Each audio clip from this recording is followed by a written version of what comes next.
Hi, my name's Father Nicholas Williams. I'm the recently appointed chaplain at Cardiff University, and I've been asked, and it is my pleasure to present a discussion, some thoughts on spiritual friendships, especially for this novena leading up to the celebration of Our Lady of Fatima. Friendship is something that we've all experienced in different ways in our different lives. Some of those experiences may be positive, some of them may be less so, and we can all, I'm sure and I hope, give examples of friendships and individuals who have really helped us, who have built us up, and that we can truly call friends, and friends that we can rely on, and friends that we can rely on their advice and support in all sorts of different ways. Sometimes just being prepared to listen, and listening is important because listening is itself healing. But friendship only really has life, it only has supernatural life if it is ultimately focused on God, that God isn't absent from that friendship. In fact, rather the opposite. Friendship only really bears fruit if the individuals involved in that relationship really have an aim in their own lives towards finding God and that ultimate finality with Him in everlasting life, and that then changes the way that they view the world and they view friendship and other people fundamentally, to see in the lens of Christian tradition other people as they are loved by God. As a result, friendship, if it is to transcend the purely material and become truly spiritual, then grace must be that founding platform on which that friendship is based. The love of the other person for their own sake and not for ours. And that's quite fundamental to friendship. Do we enjoy that person's company? That's fine. Absolutely nothing wrong with that. That's fundamentally important. But do we also want their good for their own sake and not for ours? And a lot of it, as a lot of our life decisions and the relationships that we build up, and our career choices and the families that we enter into or come from, the end goal is fundamental to our moral actions. The end goal of our actions on a day-to-day basis is really the deciding factor as to where we are going on this pilgrimage through life. Because as soon as we forget that we are only on a pilgrimage, a journey through this life, and that we ultimately are heading somewhere else and towards God as that ultimate end, that ultimate goal, then we will find ourselves rather bereft and rather lonely, actually, and rather devoid of any purpose. So when we enter into our relationships, recognizing that reality that we are all on a journey towards God, then that changes the way that we view our relationships and view our friendships, and again, as I say, changes the way that we direct our moral choices day to day. Dietrich von Hildebrand, he was a great philosopher of the 20th century. He proposed this idea that love is a value response. And what that means is that in our friends, true friendship is built on not the fact that we get something out of that friendship. As I say, there's nothing wrong with that, but that can't be the primary basis of our friendship. Love, truly, which has to be the basis of any friendship, has to be based on something that we admire in that person for themselves, and not any kind of feeling or social prestige that we have by being associated with them. So ultimately, there is something in our friends, they as a person, what they think, what they value, who they are in their entirety. It is that we respond to in friendship.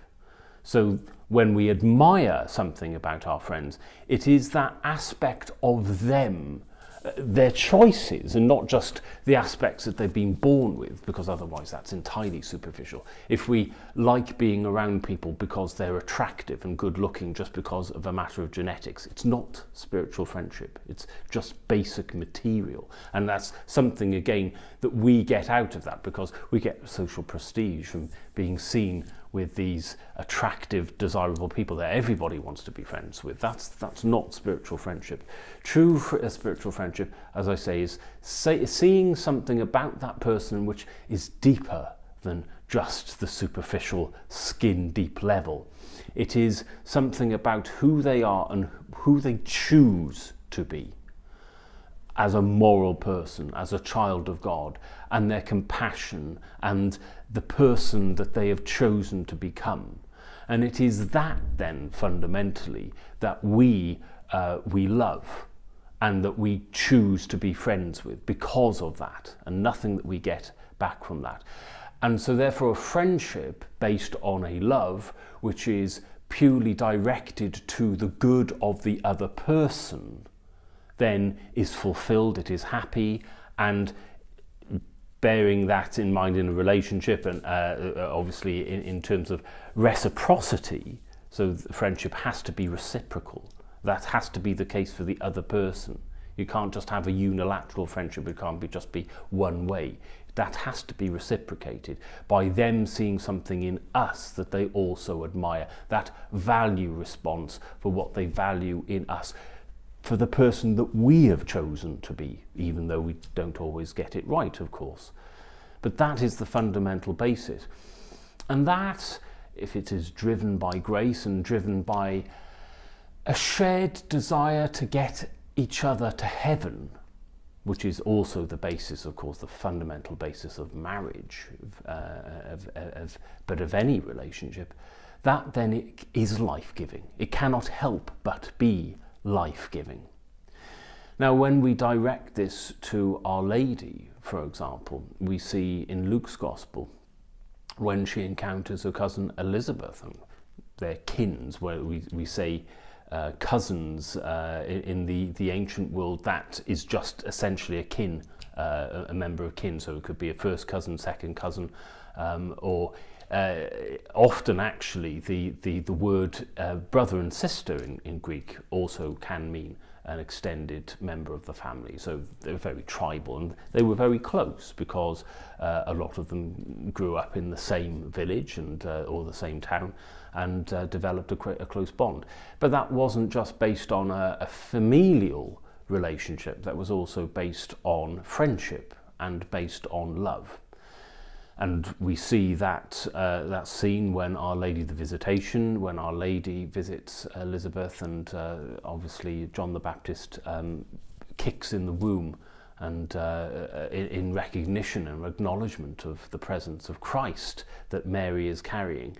There is a dynamic between them of friendship, of true respect, and respect for each other's values, and respect for who they are as individuals. And that of course, Elizabeth's really deferment and recognition of Mary and how special and how holy she was. But the saints to be friends were friends because they sanctified each other, and they brought each other closer to God.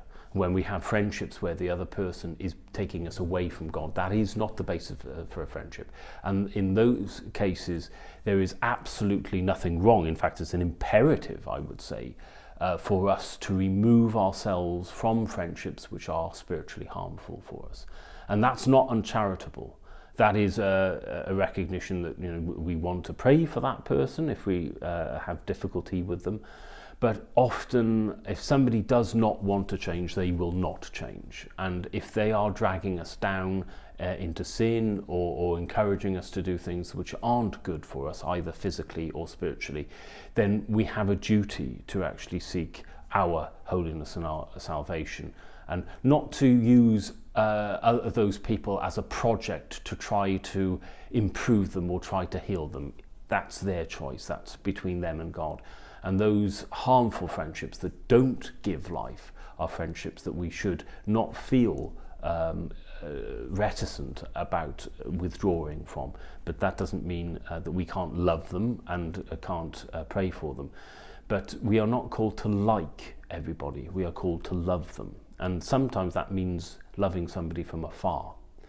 In other cases, it may mean helping somebody, but they've got to want to be helped, and they've got to want to change, as we have got to want to change ourselves and be that better person by letting Christ transform us from the inside out, essentially. Conversion, divinization, even as Saint Augustine would say. And that fundamentally, and I've used a particular word throughout this several times, in fact, all throughout, consistently throughout this little chat, and that is love. And of course, the English word only has one real meaning: love is love. But the Greek has several, has at least four.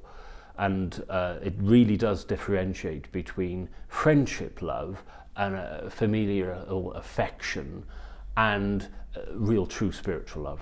And the word in Greek, which is the word that our Lord himself uses in the gospel whenever he's talking about love, whenever St. Paul is talking about love, they always use this one particular type of love called agape, which is a spiritual love. It is a divine sacrificial love that loves the other person for themselves.